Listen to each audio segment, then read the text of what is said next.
The rusty scissors. Last year, I was flying home from a business trip, and when my plane was delayed in an unfamiliar city, forced to spend the night there, I searched online and booked a cheap hotel that was close to the airport.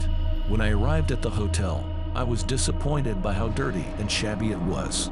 I thought about trying to find another hotel, but everything was fully booked that weekend. When I got to my room, there was a heavy, unpleasant smell in the air. The whole atmosphere felt stifling and cold. I pulled back the bedclothes and found something strange on the sheets beneath.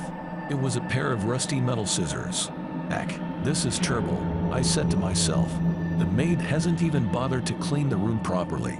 I picked them up in disgust and placed them on the bedside table. I was so tired that I couldn't stay awake. I went to bed and decided I would complain about the scissors in the morning. Lying between the dirty sheets, I closed my eyes and tried to fall asleep. In the middle of the night, I had an unusual dream. I felt a heavy weight pressing down on me, and I got the strangest feeling that someone was watching me. I'm not sure what time I woke up, but the room was still pitch black.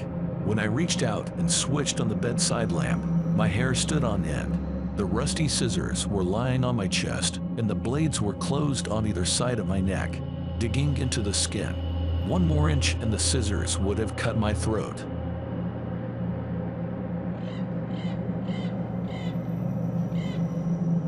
Shadow in the fog. When I was in elementary school, my father would often take me hiking in the mountains. One night, we had stayed out too long and it began to grow dark.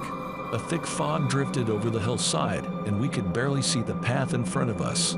My father was holding my hand to make sure I didn't fall. As we made our way down the slope, I noticed a small, shadowy figure appearing out of the mist on the path up ahead. My father suddenly squeezed my hand very tightly. "Ow, Dad, that hurts," I cried. My father looked down at me. His face was grim. "Close your eyes," he barked, "and don't open them again until I say so." His tone of voice was so stern that I did as I was told without questioning it. He kept a tight grip on my hand, and with my eyes tightly shut, I stumbled along beside him through the fog. When we passed the spot where the shadowy figure had been, I heard a small voice muttering, "Die, die, die, die, die." The rest of the way down, my father was silent, and it wasn't until we got back home that he finally allowed me to open my eyes.